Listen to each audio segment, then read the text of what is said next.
오늘 말씀의 제목은요, 내가 복이다 7번째 시간 화평하게 하는 자. 오늘 말씀의 제목은 내가 복이다 7번째 시간 화평하게 하는 자라는 주제를 가지고 우리 함께 말씀을 나누고자 합니다.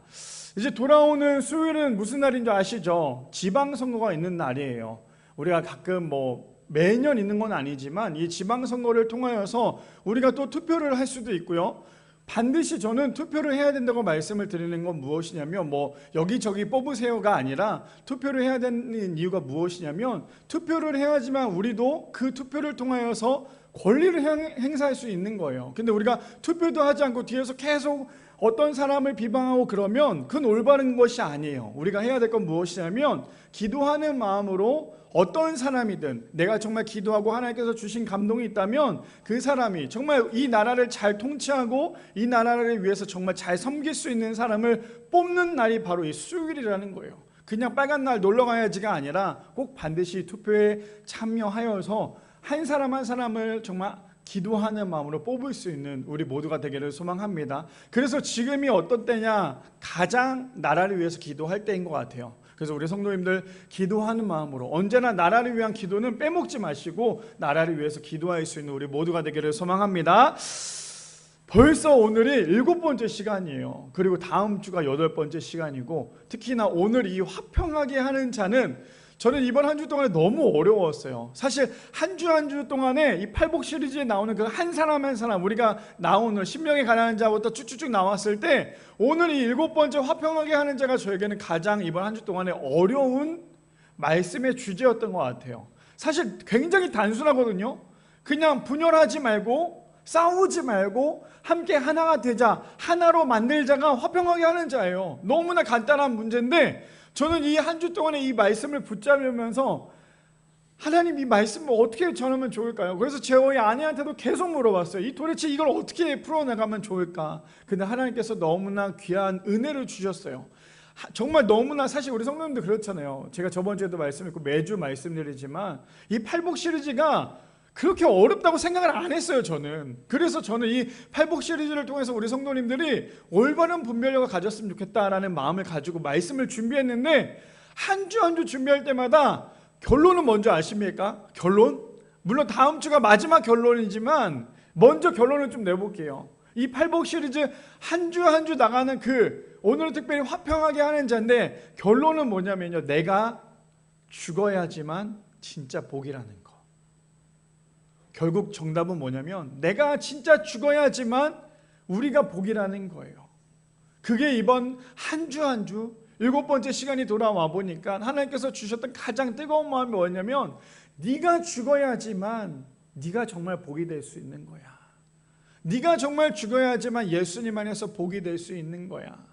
그 마음을 주셨어요. 우리 성도님들도 지금 팔복 시리즈 다음 주가 마지막이긴 하지만 한 주 한 주 한 번 더 곱씹어 보세요. 한 번 더 묵상해 보시면 결국에는 하나하나 나눴을 때 심령이 가난한 자부터 쭉쭉쭉쭉 나와보면 결국은 뭐냐면 내가 죽어야지만 정말 복된 인생이 될 수 있구나라는 걸 알 수 있듯이 바라기는 우리 미랄의 성도님들 내가 정말 죽어서 내가 복된 인생 되기를 소망합니다. 하나님 안에서 복된 인생이 되는 것이 진짜 복된 인생이 되는 것처럼 내 자가 자꾸만 살아가는 것이 아니라 하나님 안에서 완전히 죽고 하나님만 높일 수 있는, 그래서 내가 복이다. 누가요? 예수님이 복이시고 우리는 그 예수님 안에서 예수님을 닮아가는 삶이 될 수 있는 우리 미랄의 성도님들 되시기를 축복합니다. 말씀에 들어가기 전에요, 톰 라이트 신학 교수님이 이렇게 말씀하셨어요.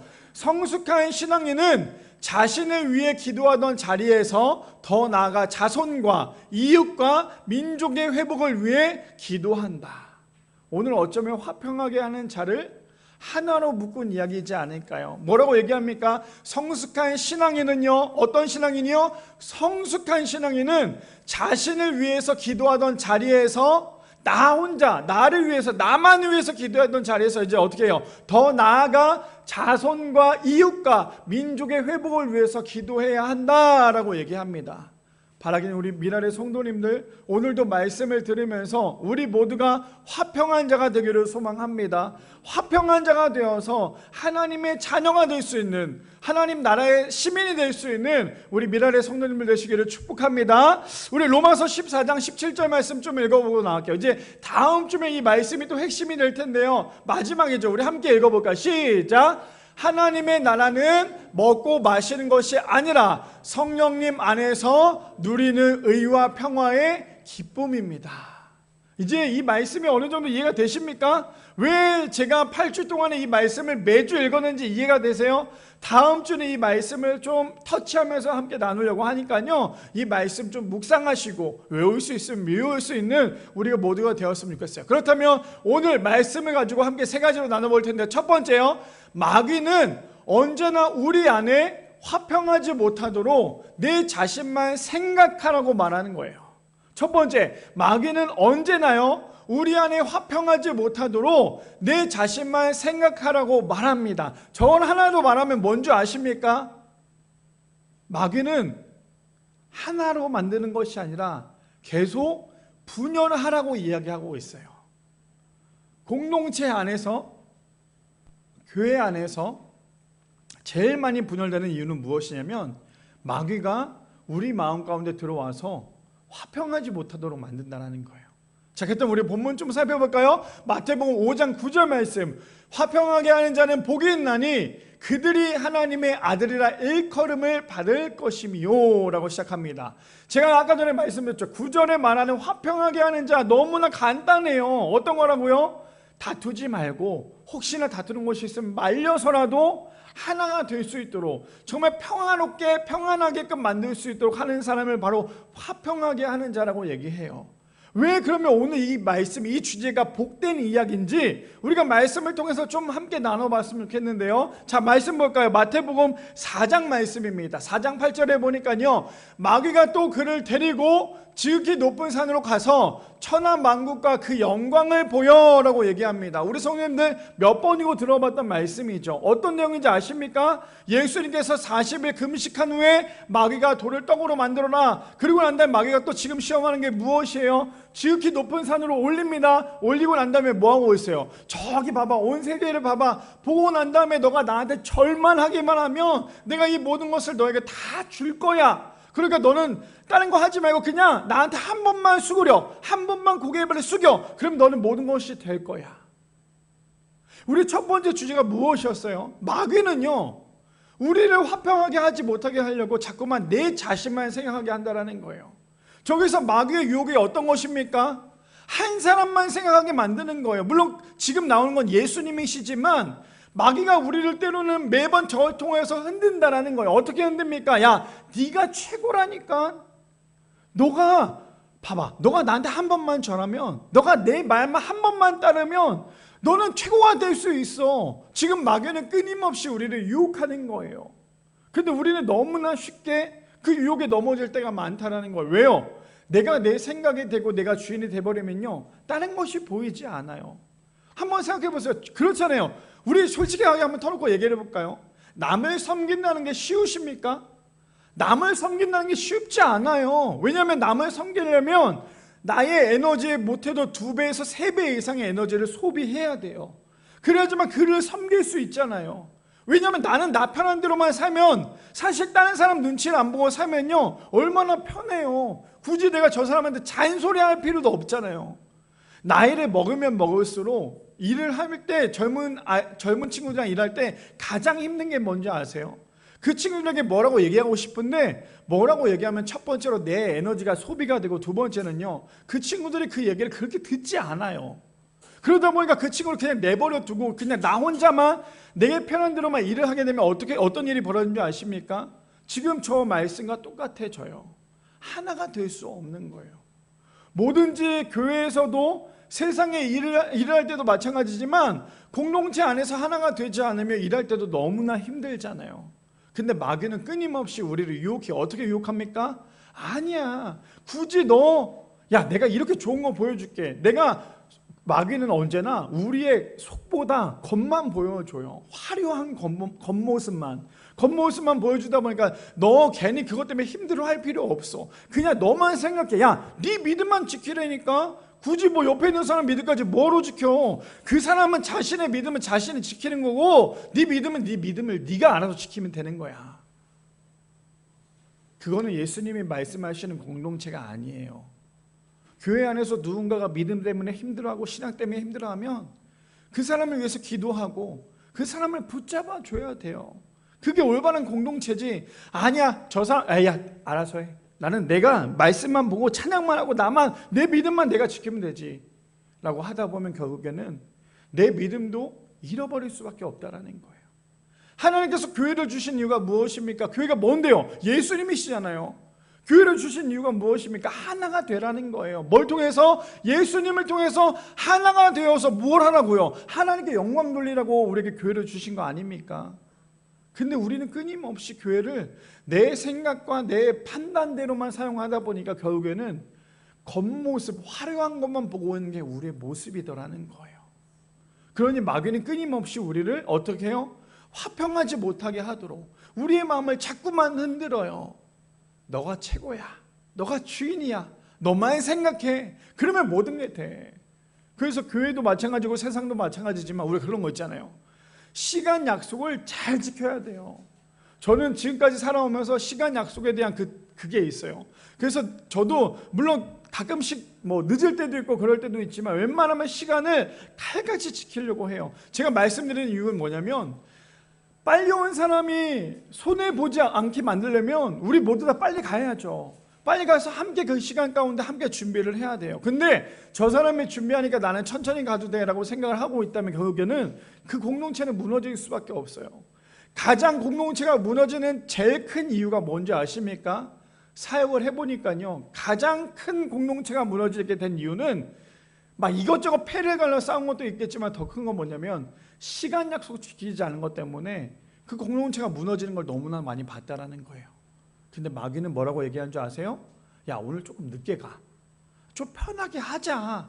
어차피 야, 너 안 가도 그 사람이 다 준비할 거야. 다 준비하면 너는 그냥 좀 천천히 가서, 야, 어차피 너가 안 한다는 거 아니잖아. 가서 찬양도 할 거고 너도 섬길 거잖아. 근데 뭐 그렇게 일찍 가려고 해. 마귀는 이렇게 우리의 화평한 마음을 무너뜨리려고 한다라는 거예요. 자, 말씀을 계속 볼까요? 9절 말씀. 그런데요, 9절 말씀 띄워주세요.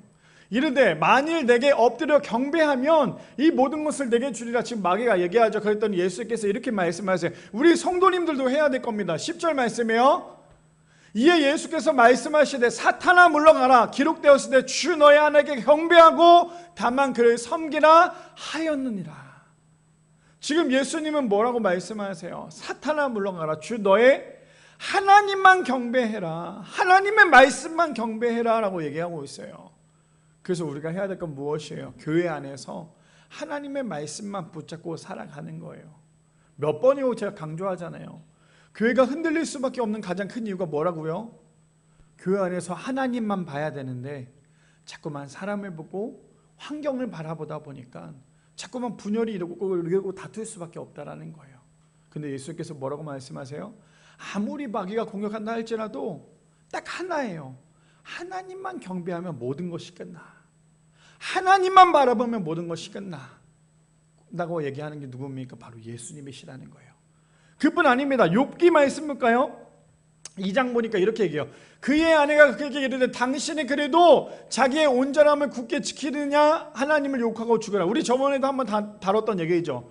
뭐라고 얘기해요? 욥의 아내가 욥이 지금 당하고 있는 그 어려움과 고통 가운데 욥 어떤 고통인 줄 아시죠? 그냥 단순한 고통이 아니었어요. 뭐 다 뺏겼어요. 진짜 자신의 몸까지 아플 정도로 모든 것을 다 뺏겼어요. 그랬더니 그 옆에서 지켜보던 욥의 아내가 뭐라고 얘기합니까? 야, 그럴 바에는 그냥 하나님 욕하고 죽어. 그게 너에게 더 살아있는 그게 더 은혜일지도 몰라. 지금 욥의 아내가 이렇게 얘기하는데 제가 저번에는 여기까지만 다뤘잖아요. 근데 10절에 보니까 이렇게 얘기하고 있어요.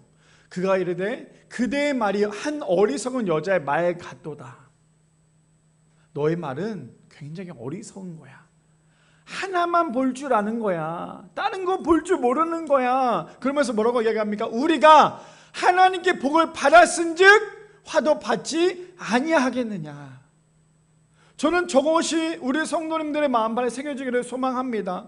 하나님 믿는다고 해서 우리가 무조건 은혜로만 끝나는 게 아니에요. 때로는 하나님 믿었을 때 우리에게 어려움이 온다는 건 너무나 당연한 일이에요. 근데 그걸 가지고 우리가 하나님을 떠나느냐, 아니면 그럼에도 불구하고 하나님을 붙잡느냐, 이것이 우리의 신앙의 문제에 우리가 있다는 거예요. 욥이 그래서 뭐라고 얘기합니까? 이렇게 얘기하잖아요. 우리가 하나님께 복을 받았은즉 화도 받지 아니하겠느냐 하고 이 모든 일에 욥이 입술로 범죄하지 아니하느니라. 첫 번째 주제가 뭐라고요? 마귀는 우리의 화평한 마음을 흔들면서 내 자신만 생각하게끔 만든다는 거예요. 욥의 아내는 어떤 거였어요? 아까 전에 말했던 마귀가 행했던 행동이 뭐였어요? 겉모습만 보게끔 하잖아요. 겉에 있는 모습만 계속 보여주잖아요. 그거를 보는데도 네가 하나님 믿겠다고? 야, 네 지금 상황 봐라. 이렇게 힘든데, 이렇게 어려운데, 근데 네가 하나님 믿겠다고? 야, 세상 사람들 욕하더라. 너 하나님 그렇게 믿는다고 하면서 네 상황 달라지지 않고 이렇게 어려운 거 있는데 세상 사람들 너 그렇게 욕하는데 너 그거 안 들리냐? 지금 그렇게 얘기하고 있는 거예요. 근데 거기서 만약에 넘어지면 어떻게 되는 줄 아십니까? 화평한 마음을 가질 수가 없어요. 맞아. 내가 하나님 믿었는데 결국 변한 거 하나도 없어. 그러니 내가 지금 해야 될 거는 하나님이 아니야. 차라리 내가 이걸 원망하는 게 나아. 그러면 하나님이 영영 바라보지 못하게 되는 거예요. 근데 예수님도요, 얼마나 어려운 상황이었어요. 그런데 하나님의 말씀으로 물리쳤고요. 욥은 또 어땠습니까? 자신의 온몸이 아파, 괴로워, 모든 걸 다 잃었음에도 불구하고 뭐라고 고백해요? 말도 안 되는 고백이잖아요. 저런 고백이 우리 성도님들의 입속에 있기를 소망합니다. 저게 우리 성도님들의 입속에 저 고백이 있다면 끝난 거 아니에요. 하나님 진짜 믿고 있는 거예요. 저도 근데 저 말이 나오지 않더라고요. 뭐라고 얘기합니까? 야, 너 정말 어리석다. 하나님 믿는다고 끝나는 게 아니라 하나님 믿어도 우리에게 때로는 화가 있을 때도 있어. 근데 그 화를 나는 하나님을 의지해서 이겨낼 거야. 이게 진짜 신앙인의 모습이더라는 거예요. 그러면서 뭐라고 얘기합니까? 이 모든 일에 욥이 입술로 범죄하지 아니하였더라. 우리 성도님들 첫 번째 주제가 뭐라고요? 마귀는 우리를 자꾸만 화평하지 못하게 만들다 보니까 내 자신만 생각하게 만들어요. 내 자신만 생각하면 얼마나 편해요. 근데 또 그거 아세요? 내 자신만 생각하면 그만큼 불만이 계속 표출이 될 수밖에 없는 거예요. 바라긴 우리 미랄의 성도님들 화평한 자가 되기를 소망합니다.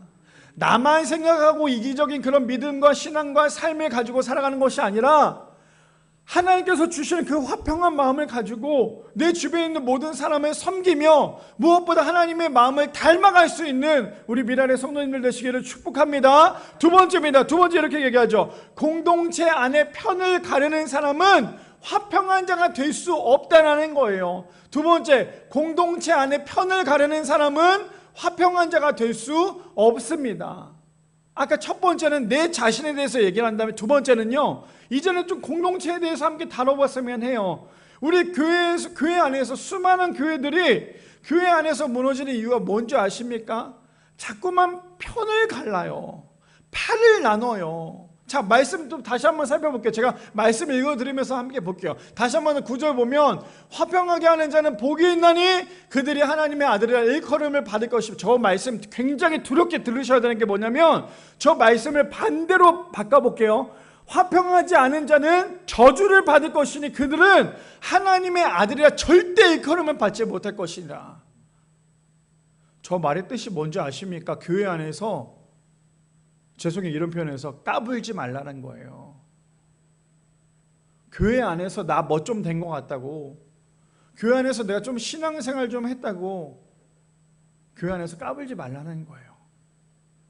화평하지 않으면 하나님의 자녀가 될 수 없는 거예요. 왜 그런 줄 아십니까? 교회에서 계속 분란을 일으킨다는 건 예수님을 믿기보다 마귀가 좋아하는 짓이에요. 생각해보세요. 우리 성도님들 너무나 단순한 거 아닙니까? 교회 안에서 찬양하고 기도하고 말씀 들으면서 서로 기도해주고 함께 울어주고 함께 웃어주는 사람의 모습이 마귀가 좋아할까요? 싫어할까요? 당연히 마귀는 싫어해요. 근데 반대로 아우 저 사람은 오늘 또 예배 시간 졸고 있고 저봐 아우 저게 뭐 신앙인이야. 그렇게 다투면 마귀가 좋아할까요? 싫어할까요? 춤춥니다. 아주 기뻐해요. 그래 내가 너 교회 나간 거 내가 이해해 줄게. 근데 너는 싸우고 있네. 그래 이게 진짜야. 마귀는 이런 모습으로 우리를 자꾸만 흔든다라는 거예요. 팔을 나눈다라는 거죠. 자 볼까요? 말씀 어떤 팔을 나누는지 봅시다.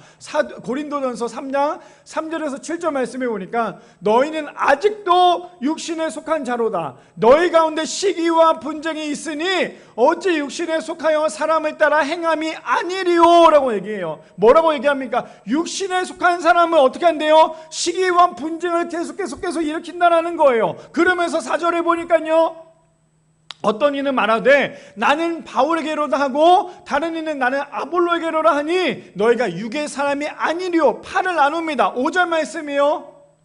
그런즉 아볼로는 무엇이며 바울은 무엇이냐? 그들은 주께서 각각 주신 대로 너희로 하여금 믿게 할 사역자들이니라. 자, 이걸 잠깐 짚고 넘어갈게요. 제가 사역을 하면서 큰 교회에서 많이 사역을 했잖아요. 큰 교회에 정말 장점과 단점이 있겠지만 사역자의 입장에서 큰 교회에 너무나 안타까웠던 현실은 뭐였냐면요, 인기가 많은 목사님이 있으면 반드시 반대의 목사님이 있어요. 반드시 파가 나눠져 있어요. 목사님들 안에서도 라인이 있어요. 여기 목사님 라인, 저기 목사님 라인. 겉으로 성도님들이 봤을 때는 너무나 잘하고 너무나 잘 지내는 것처럼 보이는데 생각이 조금만 달라지면 서로 싸우기 바빠요. 저도 거기 안에서 한 사람이었거든요. 한 분의 라인에 타서 다른 사람 라인과 막 열심히 싸웠어요. 근데 제가 담임 목회를 하면서 사역을 하면서 시간을 보내면서 말씀을 보니까요, 얼마나 그게 어리석은지 몰라요. 제가 사실 강단에 서서 목사님들에 대한 부정적인 얘기를 한다는 건 좋지 않아요. 듣는 사람도 좋지는 않겠지만 제가 왜 이런 말씀을 드리냐면 아직도 한국교회 안에서 많은 교회들 안에서 팔을 나눠서 서로 싸우고 그 서로 싸웠을 때 가장 큰 피해자가 누군지 아십니까? 진 목사님이 져서 쫓겨나는 게 아니에요. 그 한 라인이 싸웠을 때 그 라인 중에 진 라인이 교회에 쫓겨나거나 교회를 나가서 그 목사님이 불쌍한 게 절대 아니에요. 누가 제일 불쌍한 줄 아세요? 성도예요. 아무것도 모르는 성도예요. 근데 교회 안에서 자꾸만 파가 나눠지고 분열이 되면 결국 교회는 하나가 될 수 없어요. 교회가 부흥될 때 가장 긴장해야 될 게 무엇인 줄 아십니까? 파가 나눠지는 거예요. 참 이런 얘기하면 너무나 재밌고 너무나 웃길 수도 있는데 우리 교회 은혜가 뭔지 아세요? 한꺼번에 많은 사람들이 오지 않는다는 거예요. 와, 목사님 좀 많이 왔으면 좋겠어요. 차라리 좀 많이 오면 좋지 않겠어요? 근데 하나님께서 분명히 우리 교회 가운데 1년에 1명, 2명씩 보내주신 이유는 저는 반드시 있다고 생각이 들어요. 제 마음은 어떻게 했어요? 매번 기도할 때마다 주님 부흥을 주옵소서, 우리 교회 가운데 가득 찰 수 있는 부흥을 주옵소서. 근데 제가 준비가 안 돼 있는 상태에서 부흥이 되면 한 무리가 들어와서 한 그룹이 들어오면 그 그룹이 교회를 흔드는 경우를 너무나 많이 봤다라는 거예요. 근데 지금 우리 교회가 3년 차가 돼가면서 저는 너무나 감사한 건 뭐냐면 한 사람 한 사람이 우리 교회에 들어왔을 때 얼마나 기뻐요. 한 사람 들어왔을 때. 최근에 우리 누가 들어왔어요? 우리 예진자매 들어왔을 때 얼마나 기뻤습니까? 전 지금도 너무나 기뻐요. 찬양도 너무나 잘하잖아요. 근데 너무나 감사한 건 뭐냐면 그냥 그렇게 교회 안에 스며드는 거예요. 교회 안에 스며들어서 교회 하나의 공동체가 되면 절대 교회 안에서 싸울 일이 없어요. 근데 교회 안에 자꾸만 파가 나눠지고, 물론 여기 앉아 계신 성도님들이 담임 목사인 저를 봤을 때도 얼마나 부족한 모습들이 많이 보이겠어요. 근데 그 부족하다고 해서 저 담임 목사 봐, 설교 오늘 어떻게 저렇게 할 수가 있어, 계속 손가락질만 하다 보면 결국엔 그것 또한 파가 나눠질 수밖에 없어요. 그럴 때 어떻게 해야 돼요? 아이고, 저 담임 목사 설교 정말 못해도 내가 긍휼한 마음으로 기도해야지 라고 할 때 진짜 하나가 될 수 있다는 거예요. 저는 그래서 말씀을 준비하면서 정말 너무나 안타까웠던 건 제가 경험을 해봤기 때문이에요. 절대로 교회 안에서 파가 나눠지면 화평할 수 없어요. 왜 파가 나눠집니까? 서두에도 얘기했지만 왜 교회 안에서 자꾸 파가 나눠져요? 하나님만 바라봐야 되는데 자꾸만 사람을 보잖아요. 훌륭한 목사님을 바라보고 훌륭한 성도를 바라보다 보니까 결국에 교회 안에서 파가 나눠질 수밖에 없는. 와, 저 사람 돈 많더라. 저 장로님 돈 엄청 많더라. 저 목사님 설교 너무 잘하더라.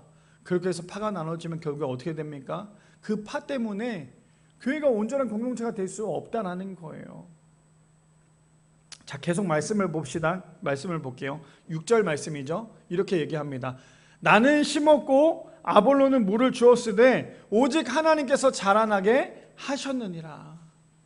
우리가 싸우는 게 얼마나 미련한 건지 성경은 얘기하고 있어요. 뭐라고 얘기합니까? 나는 심었고 아볼로는 물을 주었지만 오직 하나님께서 자라게 하시는 거야. 무엇이에요? 나는 열심히 사역하고 있고 정말 저 사람도 열심히 사역하고 있어. 근데 그게 본인들이 하고자 하는 일이라면 어떻게 할 거예요? 그게 중요한 게 아니라 오늘도 교회 안에서 교회가 운영될 수 있도록 운영하게 만드시는 분이 하나님이신 거예요.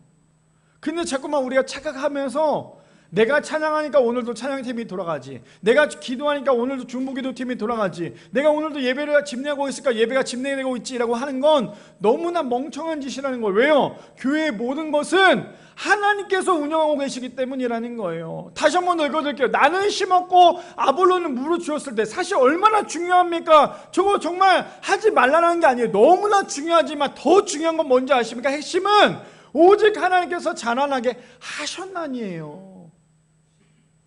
저번 주에도 말씀드렸잖아요. 열심히 했는데 하나님 없으면 어쩔 거예요? 신앙생활 열심히 했는데 믿음 열심히 지켰는데 그 안에 하나님 안 계시면 어쩔 거예요? 그러면서 7절 말씀해 보니까 이렇게 얘기합니다. 그런즉 심은 이나 물 주는 이는 아무것도 아니로되 오직 자라나게 하시는 이는 하나님뿐이니라. 그래서 우리가 절대 서로가 다투지 말아야 돼요. 제가 이번 주에 이제 저희 그 장로님이랑 아버지랑 전화 통화를 하면서 이런저런 얘기를 하다 그런 얘기를 하는 거예요. 옥상에 내가 심지도 않았는데 그렇게 호박덩굴이랑 그렇게 참외가 자꾸만 자라나서 아주 스트레스를 받는데요. 그 덩굴 삐쭉삐쭉한 것 때문에. 무슨 말인 줄 아세요? 제가 왜 이런 비유를 드는지? 우리는 참외 씨를 뿌리지도 않고 호박 씨를 뿌리지 않았는데 하나님께서 그 모든 것을 자라나게끔 만드신다는 거예요. 우리 교회 지금 물고기가 아주 이쁘게 자라나 커가고 있어요. 물고기 우리 볼 때마다 너무나 좋죠. 저도 볼 때마다 너무나 좋아요. 근데 제 지식으로 열심히 물고기를 키운다고 해서 물고기가 잘 사는 게 아니에요. 얼마나 많은 물고기가 죽어요. 근데 그 모든 환경과 그 모든 것을 키우시는 분이 하나님이시다는 거예요. 그러니 우리는 절대로 교만해서는 안 된다는 거죠. 교만하는 순간 파가 나눠져요. 교만하는 순간 패가 나눠집니다. 교만하는 순간 사람들과의 분열이 일어나고 시기와 질투가 일어나는 거예요. 그래서 뭐라고 얘기해요? 딱 바울은 하나로 잘라서 얘기하잖아요. 물을 줘도 심어도 그거 아무것도 아니더라. 결국에는 하나님이 최고야. 하나님이 모든 것을 하시는 거야. 절대 잊지 말어. 지금 사도 바울이 그렇게 얘기하고 있는 거 아닙니까? 그러면서 야고보서 3장 16절에 보니까 이렇게 얘기하고 있어요.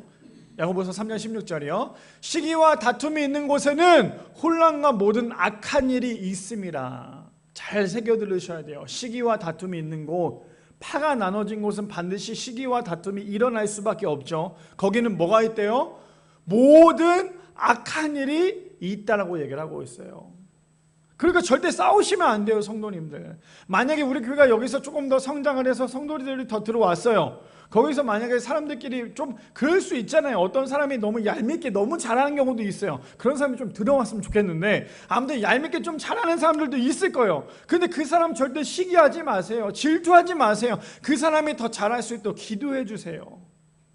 그리고 한 가지 바라는 건 뭐냐면 저도 목회를 하면서 사역을 하면서 안타까웠던 중에 하나가 그거였어요. 성도들끼리 싸우면 성도들끼리 상처받고 성도들끼리 그것 때문에 상처받고 나가버려요. 그러지 마시고 차라리 저한테 와서 얘기를 해주세요. 근데 제가 그걸 듣고 그 상대방에게 얘기할 거냐? 얘기하지는 않을 거예요. 같이 기도할 거예요. 저는 우리 교회 안에서 정치 얘기도 하지 맙시다, 파도 나누지 맙시다 막 이렇게 얘기했던 이유는 뭐냐면, 한 사람이 잘 되면 한 사람은 상처받고 나가요. 한 사람이 너무나 잘하면 한 사람은 상처받고 나가버려요. 전 그게 원하지 않은 거거든요. 교회 안에서 모두 다 예수님의 자녀지, 어떤 사람이 생각이 다르다고 해서, 어떤 사람이 이런 마음이라고 해서 그 사람을 비방하고 그 사람을 향해 손가락 하게 되면 결국 그 사람은 교회를 떠날 수밖에 없는 거예요. 그래서 우리 교회는 절대로 싸움이 일어나지도 마시고, 싸울 것 같으면 미리 말씀하세요. 아, 목사님 내가 한 다음 주쯤 싸울 것 같은데 이거 어떻게 하면 좋겠는데, 차라리 미리 말씀해 주시면 한 주 동안 제가 금식을 해볼게요. 머리가 더 빠지더라도 제가 금식을 하면서 기도할 테니까 절대 다투지 마세요. 물론 여기 안에 계신 분들은 다툴 만한 분은 한 명도 없어요. 성격이 강한 사람 딱 한 명 말고는 없잖아요, 우리 교회 안에서. 그렇죠? 성격이 강한 사람 딱 한 명, 찔리시는 분들은 마음에 손을 얹고 회개하세요. 아마 딱 한 사람만 그렇게 성격이 강하고 나머지 분들은 얼마나 평안하고 화평하십니까? 저는 그렇거나 믿습니다. 자, 잠언 12장 20절 말씀, 찔리시는 분들도 있을 거예요. 잠언 12장 20절 말씀 볼까요? 악을 꾀하는 자는 마음에는 속임이 있고 화평이 의논하는 자에게는 희락이 있느니라. 성경은 너무나 명백하게 얘기하고 있어요. 뭐라고 얘기합니까? 악을 꾀하는 자의 마음에는 속임이 있대요. 팔을 나누면 반드시 그 안에는 뭐가 있습니까? 속임과 악함이 있어요. 근데 반대로 화평을 의논하는 자에게는 희락이 있다라고 얘기합니다. 그래서 우리가 해야 될 건 무엇입니까? 언제나 화평을 위해서, 서로가 서로를 위해서 기도해 주는 거예요. 서로가 서로를 위해서 울어주는 거예요. 서로가 서로를 위해서 기뻐해 주는 거예요. 오늘 우리 교회 막내 우리 하준이가 아파서 못 나왔어요. 제가 아침에 그 얘기를 듣는데 얼마나 마음이 아프던지, 차 안에 오는 동안 윤이랑 원래 막 떠들면서 오는데 그냥 마음속으로 기도하면서 왔어요. 하나님, 혹시나 제가 기도하지 않아서, 혹시나 제가 하나님 제대로 바라보지 못해서 우리 성도가 아픈 거 아닙니까? 그 마음 때문에 제가 얼마나 마음이 아팠는지 몰라요. 우리 성도님들, 그래서 아픈 사람이 있으면 아픈 사람을 위해서 더 많이 기도해 주셔야 돼요. 그래서 저는 정말 바라는 건 뭐냐면, 우리 중보기도 팀뿐만 아니라 여기 앉아 계신 모든 성도님들이 한 사람도 빼먹지 않고 하준이부터 우리 장로님 이르기까지 모든 기도 제목을 다 알았으면 좋겠어요. 그래서 한 사람이 기도할 때 이만큼 능력이 있다면 두 사람이 기도하면 이만큼 능력이 있잖아요. 무슨 말을 하고자 하냐? 한 사람의 기도 제목이 있으면 모두 다 기도하자라는 거예요. 한 사람이 한 사람을 놓고, 두 사람이 한 사람을 놓고, 세 사람이 한 사람을 놓고 기도하면 그 사람이 이길 수 있는 거예요. 최근에 제가 너무나 사랑하는 우리 집사님이랑 이런저런 얘기를 하다 기도도 하고 그랬는데, 그 집사님이 너무나 어려움이 있었어요. 그 어려움이 있을 때 마지막에 이런 얘기를 했어요. 그것 때문에 너무 어려워하지 마세요. 집사님을 위해서 기도하는 사람은 더 많다라는 거 꼭 잊지 마세요. 그게 바로 화평한 사람들의 모습 아닐까요? 함께 기도해 주는 거, 함께 하나가 되어 주는 거, 이게 바로 예수님께서 우리에게 주신 가장 커다란 마음 아닐까요? 바라기는 우리 미라의 성도님들, 두 번째 주제가 무엇이었습니까? 공동체 안에 편을 가르는 사람은 절대 화평할 수 없다고 얘기하고 있어요. 절대 편가르지 않기를 소망합니다. 제가 조금 더 성격이 그렇다면 저는 이랬으면 좋겠어요. 둘 다 싸운다, 둘 다 나가 라고 하면 절대 안 되겠지만, 절대 싸우지 마세요. 교회 안에서도 세상에서도 가정 안에서도 싸우는 거는 마귀가 좋아하는 거지 절대 하나님이 좋아하는 일이 아니라는 거 꼭 기억하셔서 하나가 될 수 있는 우리 미라의 성도님들 되시기를 축복합니다. 마지막 세 번째입니다. 마지막 세 번째 이렇게 얘기하죠. 화평하게 하는 자가 복이 있는 이유는요, 예수님을 닮아가는 사람이기 때문이라는 거예요. 마지막 세 번째, 화평하게 하는 자가 복이 있는 이유는 예수님을 닮아가는 사람이기 때문이라는 거죠. 가장 큰 복 아닙니까? 예수님을 닮아간다는 게 얼마나 큰 복입니까? 자, 오늘 본문 마지막 다시 한번 읽어볼까요? 9절 말씀에 보니까 화평하게 하는 자는 복이 있나니 그들이 하나님의 아들이라 일컬음을 받을 것이며, 저는 저 9절 마지막 세 번째를 다루면서 우리 성도님들에게 이렇게 얘기를 하고 싶어요. 어떤 걸 얘기하고 싶냐면, 하나님의 아들이라 일컬음을 받는 게 절대 쉬운 게 아니에요. 이번 한 주 동안에 저 말씀을 묵상하면서 팔복을 준비하면서 특히나 이번 주에 우리가 다룰 저 이야기 보면 화평하게 하는 자는 복이 있나니 그들이 하나님의 아들이라 일컬음을 받는다라는 이 말씀을 얼마나 많이 묵상했는지 몰라요. 근데 저 말씀을 묵상하면서 어떤 생각이 들었는 줄 아십니까? 와, 신앙생활 정말 어렵다. 신앙생활 정말 쉬운 게 아니다. 그냥 교회만 나온다고 신앙생활이 아니에요. 교회 나와서 찬양만 한다고 신앙생활이 아니에요.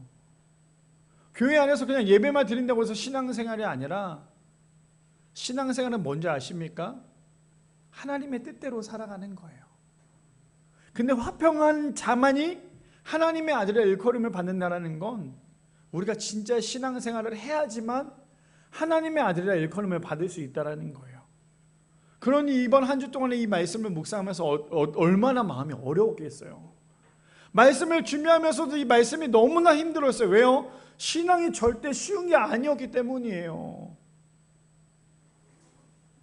자, 말씀 볼까요? 에베소서 2장 말씀 봅시다. 현대인의 성경으로 제가 아주 좀 우리 성도님들 이해하기 편하게끔 써드렸어요. 14절 보니까 예수님은 우리의 평화가 되시는 분이십니다. 그분은 유대인과 이방인을 갈라놓은 담을 헐어서 둘이 하나가 되게 하셨습니다. 유대인들이 얼마나 이방인들을 손가락질했어요. 벌레만도 못하게 봤잖아요. 그런데 예수님이 오시니까 유대인과 이방인을 하나로 만드셨어요. 자, 봅시다. 15절에 보니까 그들은 원수로 만들었던 계명의 율법을 예수님이 자신의 육체적인 죽음으로 폐지하신 것은 유대인과 이방인을 자기 안에서 하나의 새로운 백성으로 만들어 화목하게 하고, 예수님이 죽으시니까 어떻게 됩니까? 하나가 될 수 있었더라는 거예요. 우리가 성경을 보면 얼마나 유대인들이 강한지 아시죠? 지금도 전 세계적으로 유대인들은요 아주 지혜롭고 똑똑하기로 유명해요. 그리고 유대인들의 고집이 얼마나 센지도 우리 너무나 잘 알아요. 지금 중동 전쟁을 보면 어떻습니까? 유대인 종교 전쟁 얼마나 많은 전쟁들이 일어나요. 근데 예수님이 그게 너무나 안타까웠던 거예요. 지금보다 더 심했겠죠. 그러니 예수님께서 오셨죠. 그러면서 하나가 될 수 있도록 예수님이 본인이 율법이 되셨잖아요. 성경에 말한 대로 그 율법을 지키기 위해서 십자가에 못 박혀 죽으셨잖아요. 만약에 예수님이 십자가에 못 박혀 죽으시지 않았다면 그 율법은 아직도 우리를 얽매고 있을 거예요. 근데 예수님께서는 그 율법을 완전히 예수님을 만들기 위해서 오셨잖아요. 그뿐 아닙니다. 16절 말씀 볼까요? 16절이요. 16절 안 넘어가나요? 네. 또 십자가로 그들의 적개심을 죽이고 둘을 한 몸으로 만들어 하나님과 화해시키기 위한 것입니다. 예수님께서 이 땅에 오신 이유는 우리를 위해서 죽으셨고 하나님의 뜻을 이루시기 위한 것도 있지만 하나가 되게끔 만드는 건 뭘 통해서요? 하나님을 믿는 자로서 하나가 될 수 있도록. 17절 말씀에 그래서 이렇게 얘기하죠. 그래서 예수님은 오셔서 여러분과 같이 하나님을 멀리 떠났던 이방인이나 하나님과 가까이 있던 유대인들에게 평화의 기쁜 소식을 전하셨습니다. 저걸 두 글자로 뭐라고 말하는 줄 아십니까? 저 이야기를 바로 복음이라고 얘기하는 거예요. 예수께서 이 땅에 복음이 되셨잖아요. 복음이 뭔데요? 기쁜 소식이잖아요. 예수께서 이 땅에 오신 이유는 모두 다 하나가 될 수 있도록. 아까 우리 세 번째가 뭐였어요? 우리가 진짜 화평한 자로서 복된 이유는 뭐래요? 예수님을 닮아가는 거예요. 예수님을 닮는 사람은 어떻게 한다고요? 다투던 것도 싹 끄집어서 함께 살아갈 수 있도록 만들어가는 거예요. 그러니 우리가 예수님을 닮아가는 게 얼마나 복된 인생입니까? 히브리서 12장 14절 말씀에 그래서 이렇게 얘기합니다. 모든 사람과 더불어 화평함과 거룩함을 따르라. 이것이 없이는 아무도 주를 보지 못하리라. 뭐라고 얘기하고 있어요? 모든 사람과 더불어 화평하래요. 거룩함을 따르래요. 왜요? 이것이 없이는 절대로 주님을 바라볼 수 없기 때문이라고 얘기하고 있어요.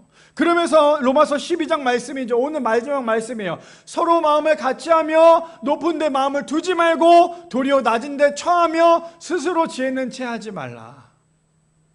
우리가 화평할 수 있는 가장 큰 이유가 뭔지 아십니까? 내가 점점점 높아지려고 하지 않으면 화평할 수 있어요. 근데 자꾸만 내가 높아지려고 하면 화평할 수 없다는 거예요.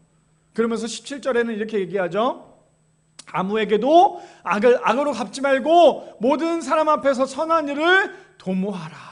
계획해라. 준비해라. 함께해라. 지금 성경은 얘기하고 있는 거 아닙니까? 그러면서 18절 말씀에 이렇게 얘기합니다. 할 수 있거든 너희로서 모든 사람과 더불어 화목하라. 성경은 끊임없이 얘기하고 있어요. 야, 너네들 계속 분쟁을 만들어 시기해 질투해가 아니라 끊임없이 더불어 화목해야 돼.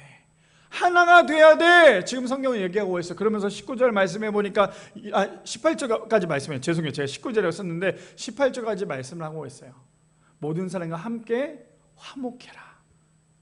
성경이 우리에게 계속해서 이야기하는 거, 예수님께서 산상수훈을 통하여서 사람들에게 팔복 이야기를 계속했던 이유 중에 특히나 오늘 화평하는 자는 하나님의 자녀로 볼 수 있다고 얘기하는 가장 큰 이유는 무엇입니까? 예수님께서 그렇게 하셨기 때문에. 우리 그렇잖아요. 사랑하는 사람 닮잖아요. 사랑하는 사람 얼마나 닮기를 원해요. 부부들 어때요? 살다 보면 가끔씩은 부부가 너무나 똑같을 때가 있어요. 사랑하는 사람은 닮아 하거든요. 자녀와 부모들 사이에서도 보면 가끔씩 그럴 때가 너무나 많아요. 저는 요즘 들어서 저는 아직 한참 팔팔하지만 요즘 들어서 거울을 볼 때마다 가끔씩 저의 모습의 얼굴에 아버지 얼굴이 떠오를 때가 있어요. 그리고 저의 윤희를 보면 가끔씩 저의 모습을 볼 때가 있어요. 그럼 얼마나 깜짝깜짝 놀라는지 몰라요. 사랑하면 닮는 거예요. 그렇다면 우리는 정말 예수님을 사랑하십니까? 정말 예수님을 사랑하세요? 정말 예수님을 사랑하면 예수님을 닮아갈 수 있어요. 근데 예수님을 사랑하는 척하면 닮기는커녕 정반대의 인생이 될 수밖에 없다라는 거예요. 오늘 말씀의 주제가 무엇이었습니까? 화평하게 하는 자예요. 바라기 우리 미랄의 성도님들, 오늘 말씀을 들으면서 이제 다음 주가 마지막이겠지만 지금까지 우리가 하나하나 언급하면서 심령이 가난한 자, 애통하는 자, 온유한 자, 의에 줄이고 목마른 자, 우리가 성경을 통해서 계속해서 나누면서 그걸 하나하나 우리가 한번 보면 어떤 걸 우리가 깨달아야 되냐면 뭐라고 말했죠? 서두에 우리가 죽어야지만 된다라는 거예요. 화평하게 하는 자, 내가 죽어야지만 화평하게 만들 수 있어요. 가정 안에서 왜 그렇게 가정 안에서 다툼이 많습니까? 죽지 않기 때문에, 자신의 그 생각 자아가 더 강하기 때문에 가족 안에서 싸우는 거 아니에요? 회사에서 왜 자꾸 싸웁니까? 자꾸만 자신의 자아 때문에 강하니까 회사 안에서 싸우는 거 아닙니까? 하물며 교회 안에서 왜 자꾸 다툽니까? 신앙은 점점점 뒤로 가고 믿음은 점점점 뒤로 가고 내 자아와 내 생각에 강하니까 교회 안에서 끊임없이 싸우고 다투고 편을 가르고 있는 것이 우리의 모습 아닐까요? 근데 예수님은 그 모습을 절대 원하시지 않는다는 거예요. 마귀를 기쁘시게 하실래요? 아니면 하나님을 기쁘시게 하실래요? 마귀를 기쁘게 하려면 다투고 분쟁을 일으키고 시기와 질투를 계속해서 일어나면서 나만 생각하면 되지만, 반대로 하나님을 기쁘시게 해드리려면 나는 완전히 죽고 상대방을 섬기며 예수님의 마음을 따라가는 거예요. 그 마음대로 이번 한 주도 승리할 수 있는, 그래서 마지막 팔복인 다음 주 마지막 팔복의 말씀을 또 준비해서 다음 주 마지막 팔복까지, 그래서 이 팔복이라는 것이 단순히 복받기 위해서 내가 잘 먹고 잘 살고가 아니라 정말 내가 죽어야지만 예수님을 잘 믿을 수 있구나라는 것을, 올바른 것을 분별해 나갈 수 있는 우리 미랄의 성도님들 되시기를 축복합니다.